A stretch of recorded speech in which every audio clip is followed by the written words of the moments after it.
part of our aims and objectives as an organisation is to be as diverse as we can be. We are, for those of you that don't know, a digital advertising agency. You can see the vision statement in the pieces of paper that you've got on your chairs, which tell you a little more, but just in simple terms, that's who we are. We are here to blend worlds of creative and technology, coming up with hopefully innovative solutions for those. Now, I'm not going to stand here for very long. All I would like to say is that we are really pleased to have the East London Fawcett Group here this evening and to be entertaining this discussion. Look forward to talking with you more afterwards. Thank you.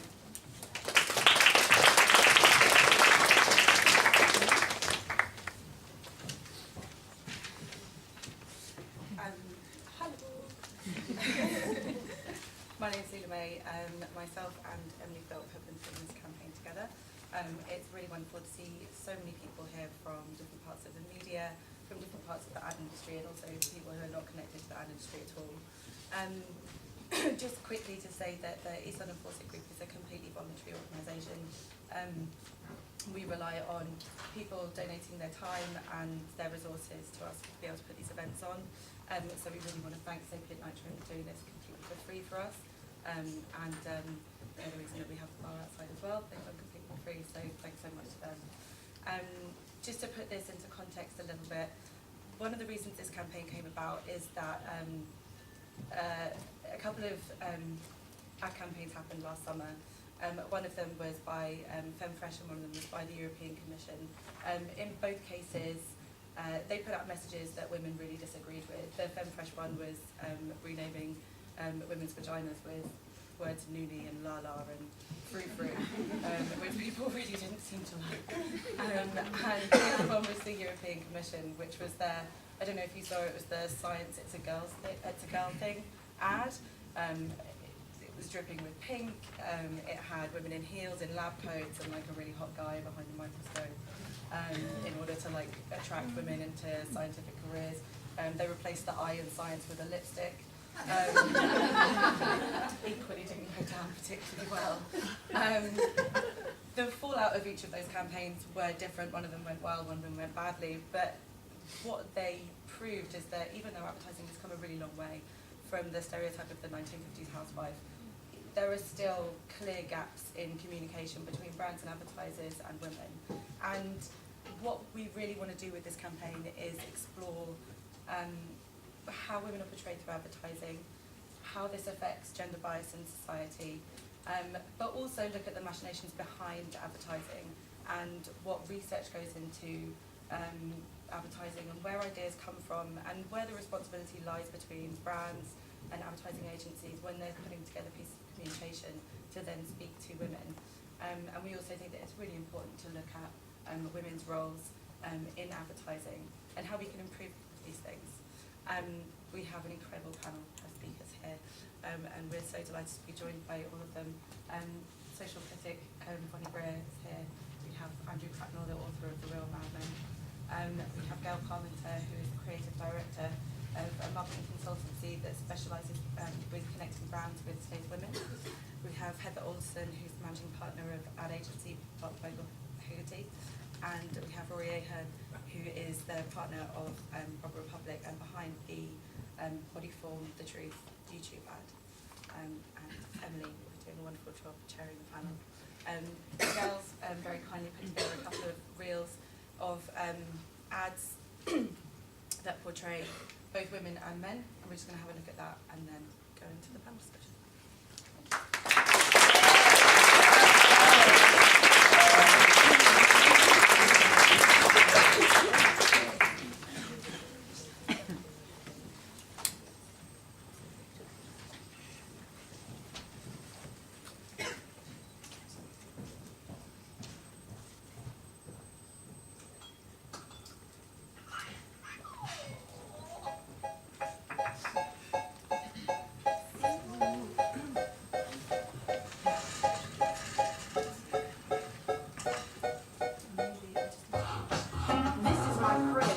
These are my babes. My life and body have somewhat changed. I'm hitting it large, and by large I mean bigger. At least now I know difference between a tractor and a digger. I'm expressed like the best from these holes in my chest.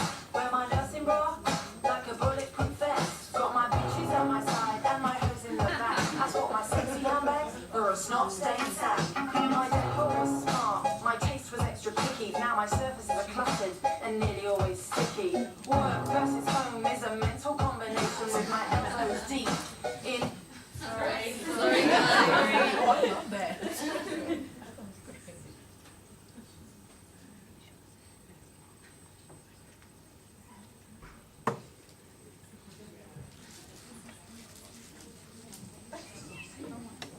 It's definitely worth it, guys.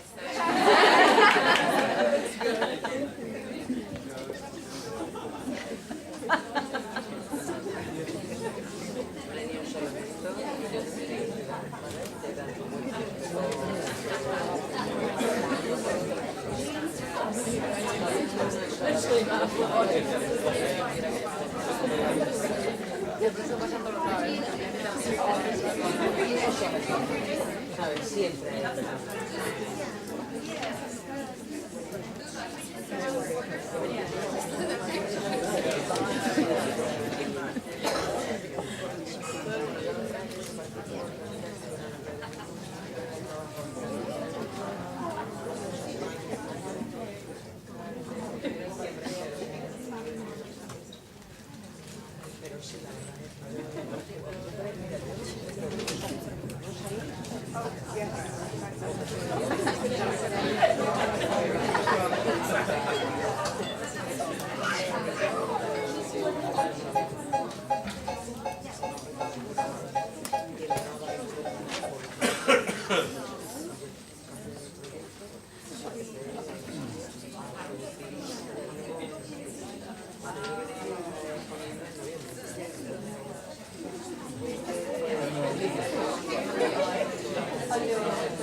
Get in the zone long before the match. Get your head right and focus. On match day, don't leave anything to chance.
welcome. Tomo! Yeah, listen, my brother, he's brought his mate along, and he just stands so close when he talks. Space Invader. Yes. The bloke who's all up in your grill when he's chewing the fat. But hearing your words isn't enough. He needs to feel them on his face. Exactly that. I mean, I've tried eating pickled eggs. It'll take a lot more than that to knock him off his stride.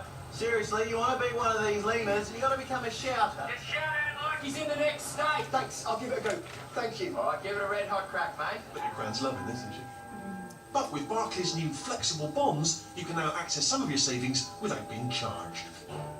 Nice shot. Yeah, looks like fun, but one of them's going to have to sweep that up. Probably the dog. Guys, just hold on one second. I'm going to try and move these together a little bit. You'll have to stay with this one. Do you want to move this way? So you just saw. Sorry, we couldn't show the first reel, but we want to press on with the talk, and we'll find it, and we'll put it on at the end. But basically, we wanted to show you these adverts. Gail's kindly put them together because they show different stereotypes for men and women. So I want to take a step back for a second and ask the panel, where do these stereotypes come from? Because I think that that's really important. We need to put it into context. And to look at the broader view of women in society, and how are women in the same roles that they were 20 years ago, and are these affecting the stereotypes that we have today in advertising? So first question is for Bonnie. Where do you think, firstly, female stereotypes come from? Well, probably nature. You know, I was looking, if you go to the British Museum, and there's a thing called the Ice Age Art Exhibition, stuff that's 40,000 years old. And our brain is exactly the same as the brain 40,000 years ago, because they have a matisse next to these objects, and it's exactly the same. So we can read all of these objects. And it's nature, it's who we are. It's funny because there's a television program called Cold Case that I really like because it goes back in time and stuff. So I was looking at one today, and it took place in the 70s when I was coming on stream.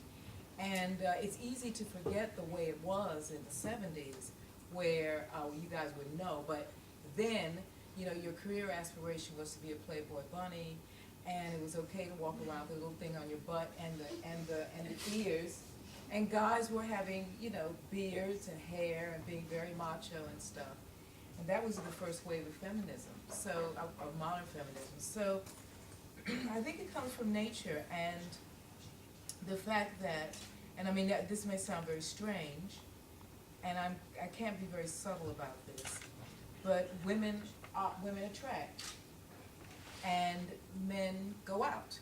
And it's kind of sort of basic. If you have babies, there's a point where you start to see little girls doing sometimes things that little boys don't do. I'm not saying one is unequal, it's just that's we're animals, that's what we are, and that's part of our nature. And the stereotype, I think stereotypes float around. I can remember, I was just thinking, I was looking at the women's things. I can remember when Madonna came on stream about 84, 85. And she was quite shocking because Madonna came and did a gig, her first gig at Radio City Music Hall when I lived in New York, and it was like a virgin. She came on with a wedding dress with her boobs out, and she rolled around on the stage. And it was such a shock to all of us women because we were first wave feminists, and for a woman to do that was almost liberating and shocking at the same time.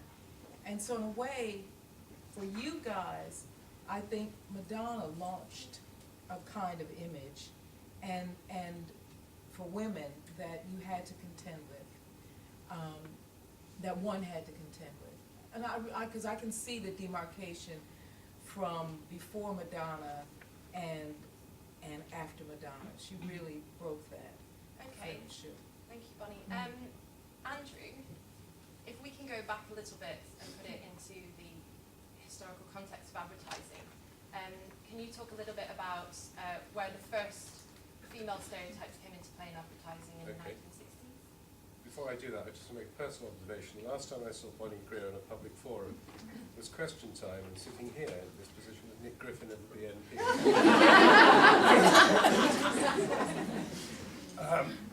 Sorry, I've got a cold. Yeah, 1955.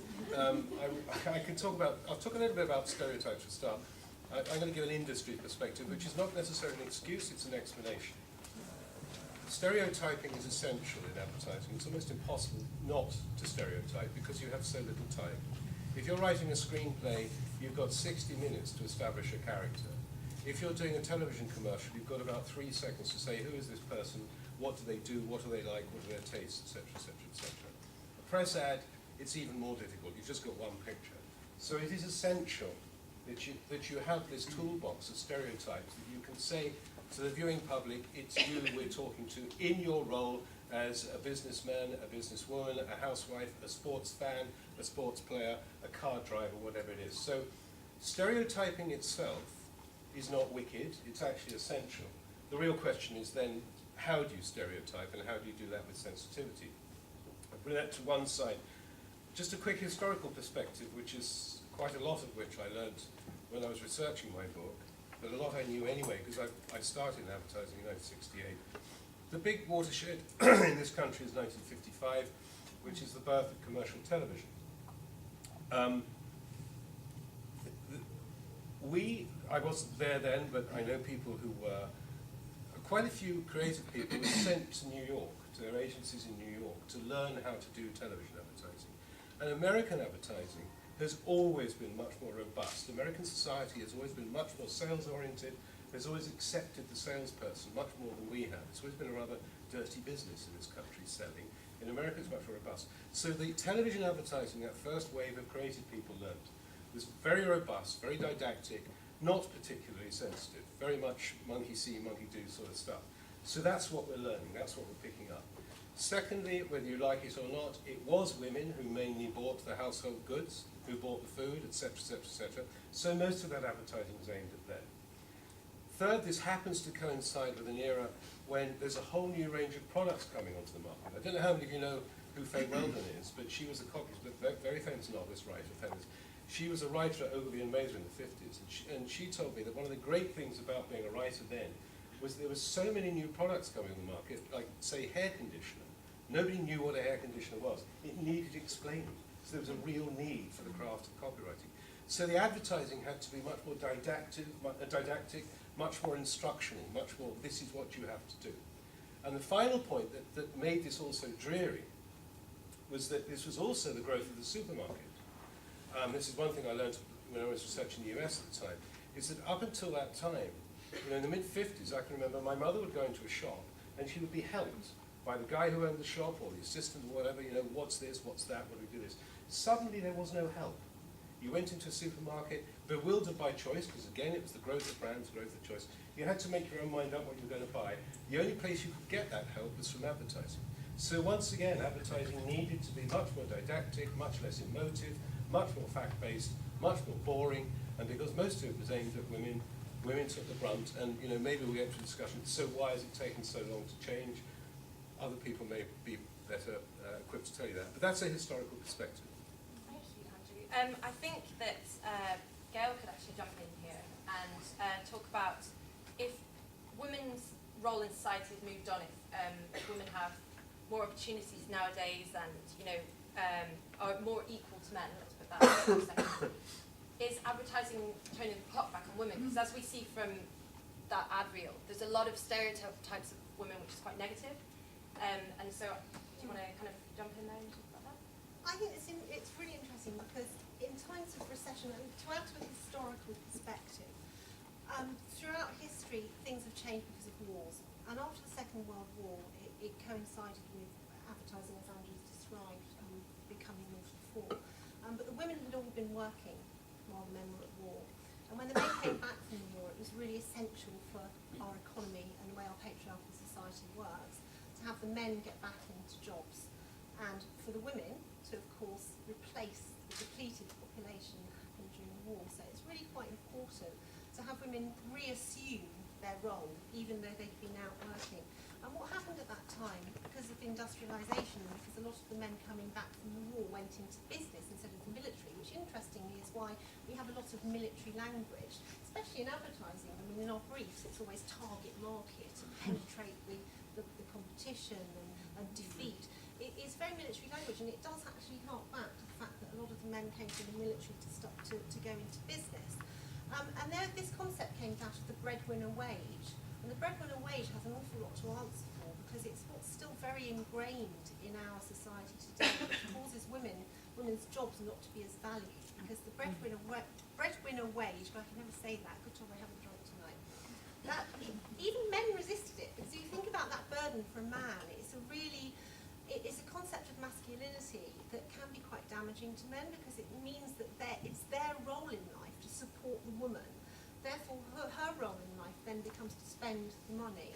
So the men are making the money, the women are spending the money, and it was really important to kind of instill that. I mean, none of you probably remember, but women at some point, sometimes, had to give up their jobs. It was law, I think, women had to stop working when they got married, because it was seen as more important for the man to provide. So the stereotypes, historically that's how the stereotypes came about. But despite moving on, we can see how the pay gap between men and women is still pretty great. Kate, it's a statistic. You always know the God, in our statistics. industry, I mean, it's 60% jump year on year, 2011 to 2012. Oh no, I mean the pay gap. The pay gap's about 18, across the UK, about 18.5%. So the pay gap is still there, and there's still a really deep ingrained feeling that actually men's wages are more important, because they're actually making the money while women are spending it. So, and I think in times of recession that we're in now, again, the traditional values that the government are so keen to put about, the traditional values come about. And I'm not saying that there's any kind of conspiracy or that advertising is actually trying to do this to people, but the way that advertisers want to sell their products, the way that the economy has to get back on its feet, it's all to do with those going back to traditional values, which aren't actually natural or traditional, because in the 1950s there were more women working. In the 1920s there were more women in higher education. It hasn't always been that women have not worked and have been in the home. So you do tend to then get advertising that is a lot more harking back to traditional values and in different ways trying to ensure that women feel good about being at home and feel more traditionally feminine. And also, sorry, I'm rambling a bit now, but to Bonnie's point about when Madonna came on the scene and young girls aspiring to be bunny girls, a massive issue that we've got today is young girls aspiring to be lap dancers and young girls aspiring to marry footballers. And it's actually, there have been many surveys where in top girls' schools, they have that down as an aspiration. And when asked to gender job roles in girls' schools, they will gender the job roles, is a banker male or female? They will say male, doctor, male. And then they will gender women's roles, and they're still gendering them exactly the same as they would have done in the 1950s. Now, popular culture plays a very, very big and important role in giving women and men role models. And I would argue, one of the reasons I put the men's reel together is because I think the perpetuating these so-called old-fashioned stereotypes that are purporting to celebrate what we should be like as men or women, they're not. They're actually celebrating a kind of ideal of masculinity and femininity that nobody can actually live up to. Men can't live up to it, and women can't live up to it. So I do think it can be damaging. Can I say something quickly before just pick up what Bruce is saying? Sometimes I think we don't tell ourselves the truth. See, that's our biggest problem. We really, really don't. We don't tell the truth about our need to be mothers. A lot of women, and it's a natural thing. We don't tell ourselves the truth about that, and also what everything that happens when you become a mother, the arc of what happens as a human being. I'm not a mother myself, but a lot of my friends are mothers. And a lot of advertising starts to begin to target you in the age when you're starting to look for a mate and when you become a mother. And those are the ages, this is all natural stuff. And I think we don't really talk a lot about our passages as women through these different passages of life that we go through. And I think men don't, of course men don't have a chance at all. And advertising in a way targets those moments of when we're sitting down trying to figure out who we are, where we go from there. Most people don't do that, and it's just, I think it's normal that most people don't do that. Which is why it's so important for us not to resort to old fashions and misguided stereotypes and give women the wrong impression of what opportunities there are for them. I mean, if you're constantly showing narrowed and limited possibilities in the advertising and the popular culture that you see, then you naturally assume, you know, it becomes natural, it becomes the norm for you to think that those are your spheres of life. Can I just jump in there then and ask Heather, do you think that advertising influences gender bias in society, or it simply reflects it? Well, I think a few things about that. For a start, I think yes. And the main reason I say yes is because it's inescapable. And it's such an important part of our society. Forgive me, I need to quote a number because I want to quote it accurately because it's so...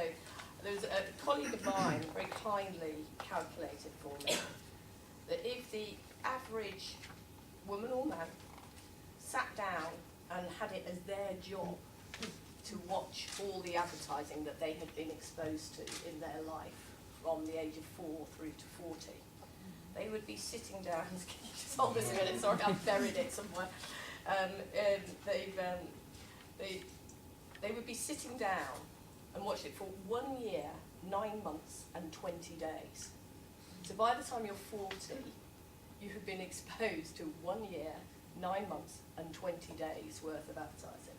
So even if you weren't paying attention, the odds are it has had an influence, because if you think about anything else you might have done in your life for 1 year, 9 months and 20 days, then you would not say that's had no influence on my life. However, I think the issue is really, though, that advertising doesn't, unless its job is to alter the way that women are seen in society or alter the way that men are seen in society, that it is usually trying to do something else. It's usually trying to sell something, make people change their behaviour, make you look both ways before crossing the road, or to eat, to eat certain types of food and do this, that and the other. So its job isn't to aim to change the way that women or men or anyone else is seen in society. However, because it is so prevalent and actually frankly because generally speaking the advertising industry is quite good at what it does in this country and in other countries around the world, there is a lot of creativity in the advertising industry which has made people pay attention. Of course it actually has a bearing on how society is seen. So it does have an influence, but it's not its job. So therefore it is the sort of the law of unintended consequences to a certain extent. Although, and I think some of it stems from what Bonnie is saying, which is that the advertising that is obviously targeted to women, and most advertising isn't gender targeted actually, it's kind of attitude targeted or need targeted or whatever. But there are certain categories in which it's absolutely fairly and squarely targeted at women. And it is generally about the nurturing and homemaking categories. So cleaning products, baby goods, and food preparation products. As far as the stats I've seen certainly are the ones where the category is dominated by advertising targeted to women. So therefore, two things happen. One is you're thinking of women as cooks, cleaners and mums before women, potentially. And the other thing is those are the categories that have gone back to that have been there since the 1950s, when the majority of advertising was what we call FMCG. And therefore they kind of changed by increments. They changed by the institution of perfection of the existing model, as opposed to the new categories where people have asked much more sort of first principles, which is kind of the sort of questions of like, what are women into now? What engages people now? What are their hopes and aspirations? To touch on that point, talking about this is actually a question for anyone on the panel. There was an ad that's just come out, which is the Victoria's Secret campaign, and it's called New Bright Young Things, and it's a campaign which advertises the new, I think it's the underwear line for Victoria's Secret.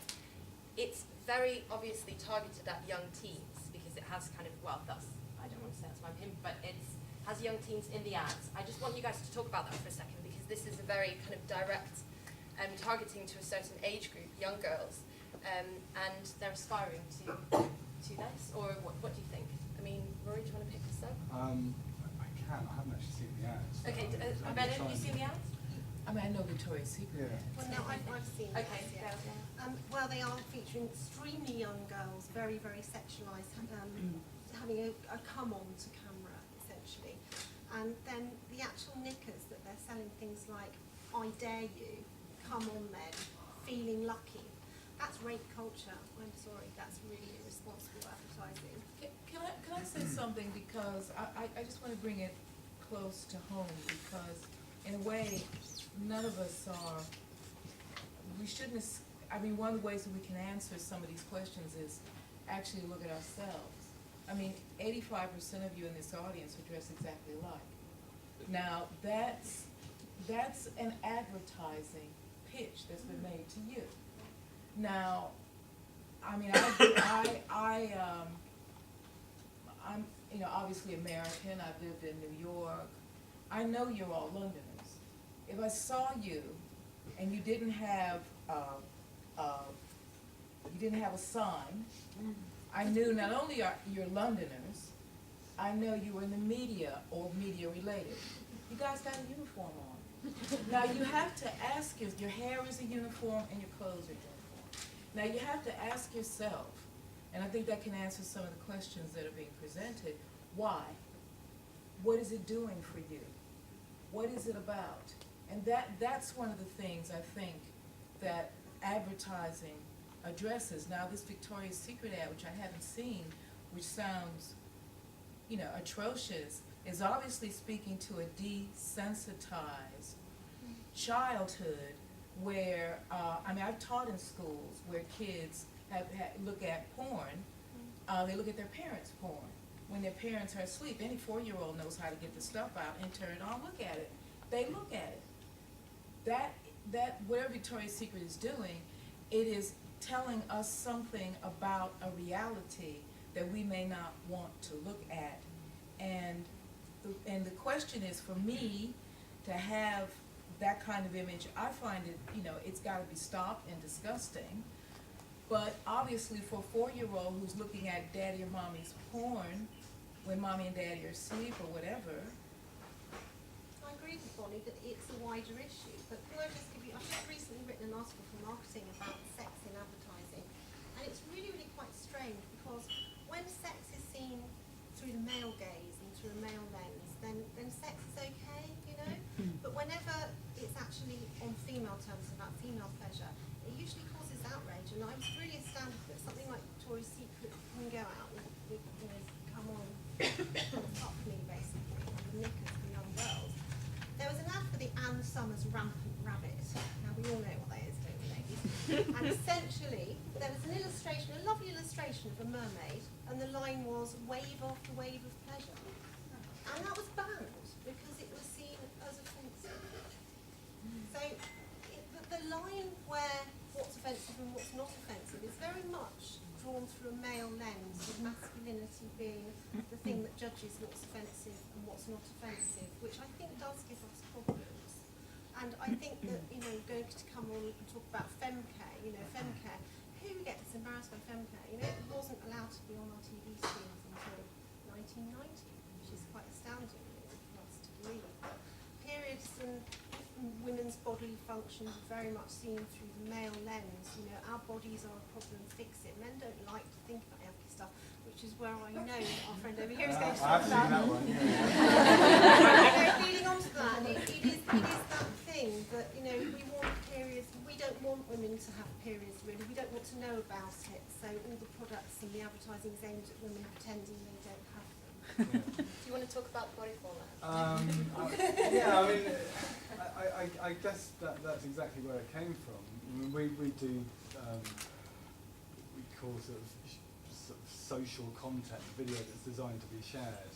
And by and large, for the last 5 years, that's been brands with fan bases and sort of easy wins. And then suddenly this opportunity got presented to us by Cara, and we thought this is fantastic because there's a conversation here, and it's an awkward one. You know, to be honest, we were quite sort of surprised at the momentum that got behind a rather badly written Facebook post, to be honest. Has everyone seen the body form ads? Has anyone not seen it? Do you want to just explain Shall I give the context? So sort of early in October, someone wrote on the Facebook wall of Bodyform that he felt he'd been really misled by Bodyform's advertising. He felt for years that he'd been excluded by this fantastic time that women have once a month.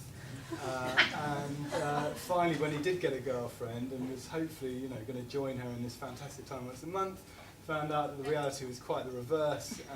And it was sort of, you know, it's quite funny.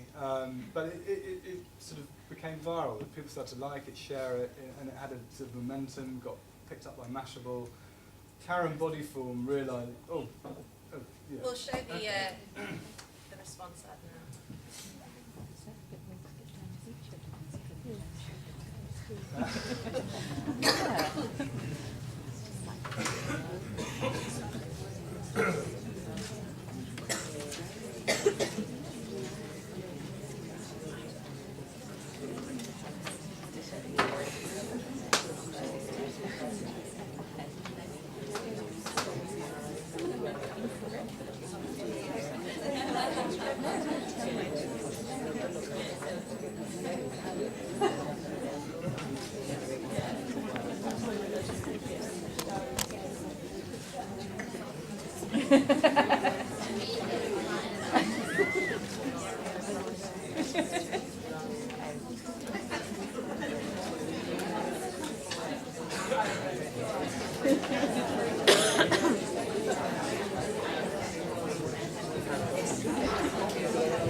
Hello, Richard. I'm Caroline Williams, the CEO of Bodyform. We read your Facebook post with interest, but also a sense of foreboding, and I think it's time we came clean. We lied to you, Richard, and I want to say sorry. Sorry. What you've seen in our advertisements so far isn't a factual representation of events. You're right. The flagrant use of visualizations such as skydiving, rollerblading and mountain biking, you forgot horse riding, Richard, are actually metaphors. They're not real. I'm sorry to be the one to tell you this, but there's no such thing as a happy period. The reality is, some people simply can't handle the truth. In the past, we've tried to be more honest in our approach. In the 1980s, we ran a series of focus groups to help us gauge the public's reaction to periods, the mood swings and social hunger. And yes, Richard, the blood coursing from our uteri like a crimson landslide. So, we knew we'd have to change our strategy. And so, from that day to this, we have managed to maintain this illusion. But you, Richard, have torn down that veil and exposed this myth, thereby exposing every man to a reality we hoped they would never have to face. You did that, Richard. You. Well done. I just hope you can find it in your heart to forgive us. Oh, sorry, Richard. You did know that we do that too.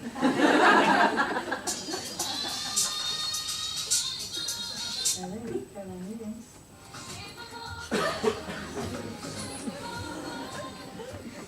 So, I don't know what you think of that.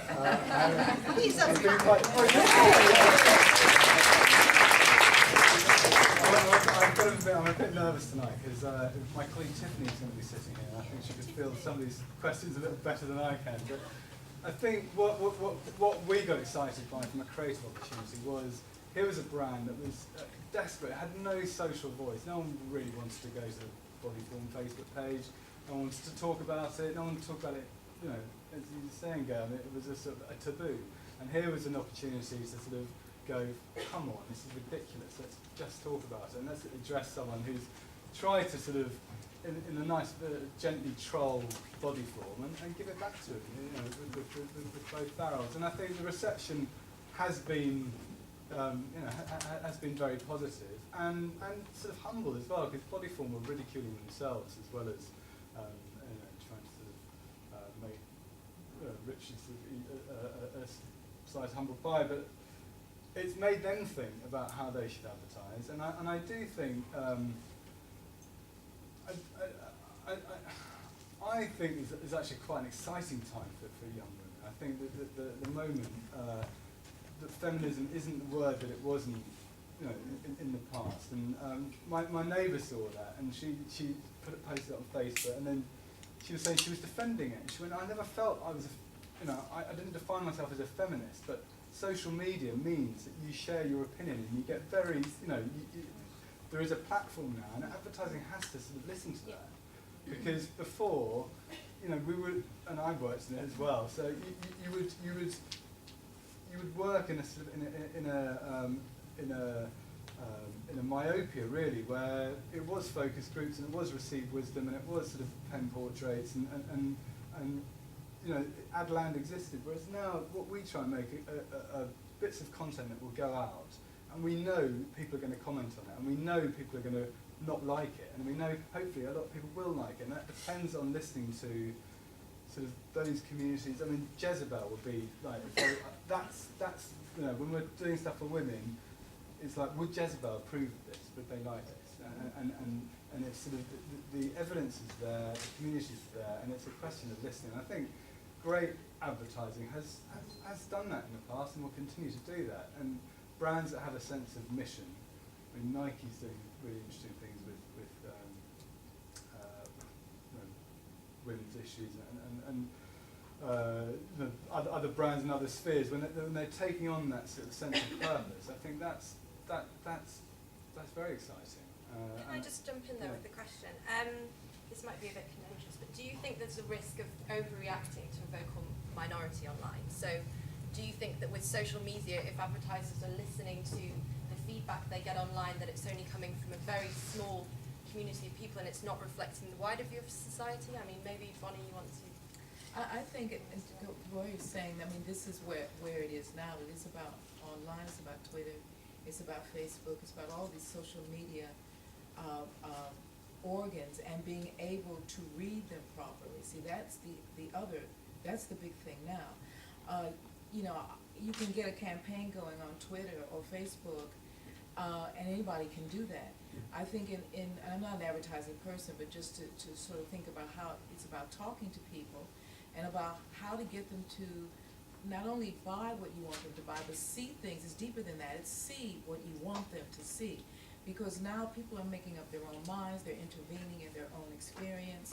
I mean, I look at Sky TV a lot, and it's very interesting on Sky, because you look at the ads on Sky, and Sky, very, very clever, as is the Daily Mail, very clever sort of entities who know exactly who they're talking to, and everything is pitched there.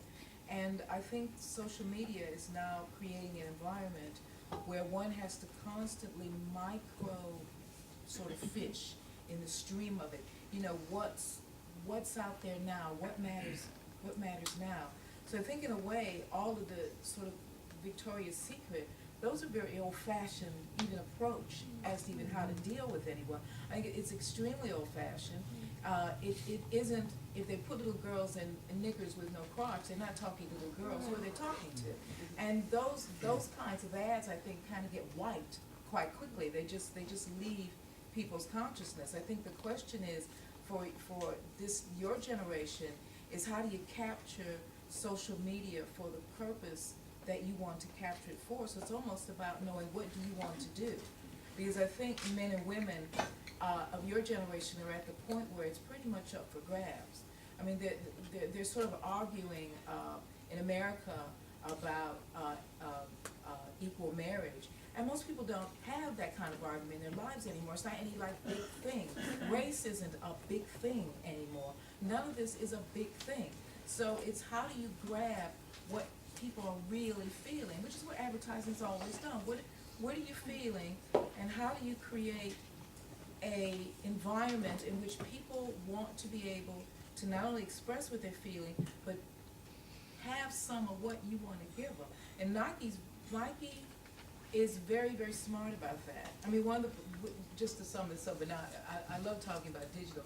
I mean, if you look at the Apple shares are going down, for instance. Apple's in big trouble relative to what it used to be. And one of the reasons is because Apple had become a cult. And I think people hadn't been aware of the kind of brand they built. They built the cult of Steve. You know, Steve isn't here anymore, and people are losing the connection with it. So I think Steve Jobs and the passing of Steve Jobs is kind of an end of era type thing. And now we're in a big, soupy, digital, beautiful to me, and exciting free-for-all where gender isn't really gonna be that big a thing, or race, or age even. Okay. Does anyone have anything to add to what Bonnie said? Or disagree? Yeah, I'd like to add that I do actually agree with quite a lot of that, but I think it does have a big impact on advertising. I think advertising has still got yet to catch up with actually trying to really find out what women are like, because it has relied on stereotypes, and they've worked very well, and within the agencies, you know, there's a lot of humour and good fun around using these stereotypes, but women do have more of a voice, and social media has given feminism a voice. You've said it, you know, look at what Everyday Sexism has done, look at what Stop No More Page 3 has done, but then advertising is stupid because it often doesn't listen. I mean, the Asda campaign, you probably all know it, the woman doing it all at Christmas, it got 620 complaints at the ASA, and the ASA and Saatchi's were kind of saying, oh, we only got 620 complaints. But do you know how many complaints the most complained about ad in 2011 got? 640. So Asda was well up there with one of the most complained about ads from men and women, saying what a load of old sexist drivel it was. And although they said, oh well, you know, lots of mums liked it on our Facebook page, I don't think they really got beyond, you know, the actual people that could be bothered to go and tick a box saying like. You know, just liking something on Facebook is not really indicative of women liking to be portrayed like this. I always say, isn't it funny how when advertisers are talking to women, they say, oh, we just want to show, you know, women's lives are like that, so we're showing them what their lives are like. Imagine if you did that for Lynx. Imagine if you said, right, you know, Lynx, 17-year-old boy sprays himself with Lynx. If that was showing him a realistic portrayal, it would be a 17-year-old boy having a wank in his bedroom with his Lynx. So why with women do we have to have this mirror held up to us that this is what our lives are like?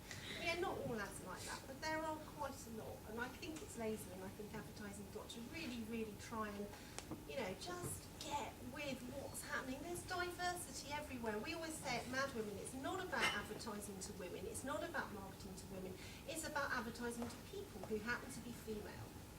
To bring it back to Gail's point about the Lynx advert, so BBH. Oh yes, sorry.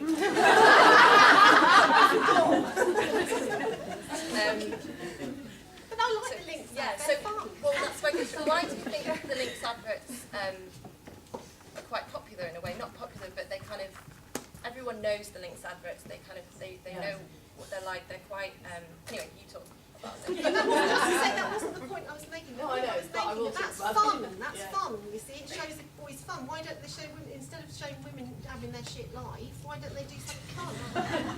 Well, I'll partly answer that question as well, actually. But in terms of Lynx or Axe, as you know, it's called everywhere outside the UK. I mean, it's interesting. Lynx has actually launched a version for women recently. So there's Axe Anarchy or Lynx Anarchy, which is the very before the one that you saw part of an ad on here. You stopped it just before the astronaut arrived, by the way. Oh yeah. So that stopped before the punchline. So the punchline is that obviously and it was playing to a stereotype. The stereotype is the hunkiest men in town are firemen and lifeguards, It's a etc., good fun etc. stereotype. But the gag is no woman can resist an astronaut. So you could, you know, say the woman from a shark or a birding building, but you know, if there's an astronaut in town, you've got no chance. And it's all about sending young men into space. Not So- young women.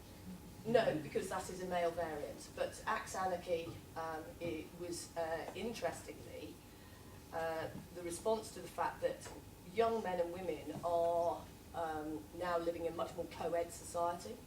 So actually, women are likely to initiate the